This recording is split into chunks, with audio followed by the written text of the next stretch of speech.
Through this experimentation, we've pinpointed some of these factors that we think are limiting people's ability outside of just putting some tools in place. We've noticed challenges around management structure, around inserting accountability, around reinforcing the materials that are being trained, around having something tangible to bite off of so that when you're being mentored or coached on how to do your job effectively, you can also go back and review what's working and what's not.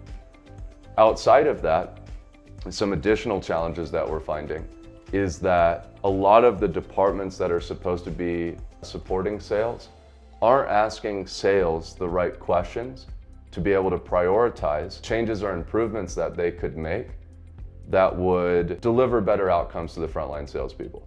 Not to mention, still this big gap in communication between sales and marketing, where sales is not feeding information that marketing needs to be more effective, and marketing is still leaning on tried and true methods and putting more pressure on those methods which aren't really yielding the result that they're looking for. And I think one of the biggest things is that sales automation requires an environment that allows people to feel safe to be able to experiment.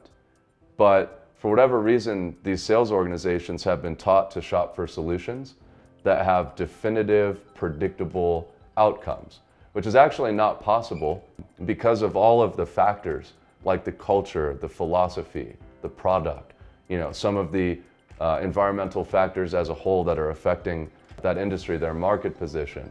All of these different styles that come into play make it impossible to tell somebody without experimenting and testing how to solve their problem.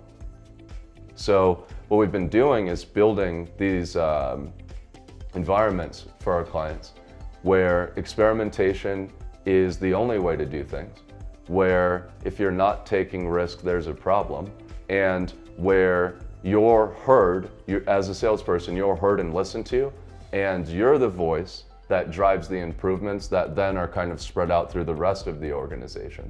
And it's a big shift. Normally the changes are driven down from the top.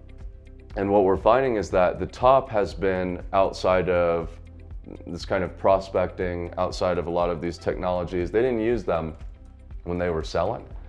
And so we're here to fill the gap of understanding where these executives and these managers feel comfortable listening to their frontline and bringing solutions that benefit the frontline.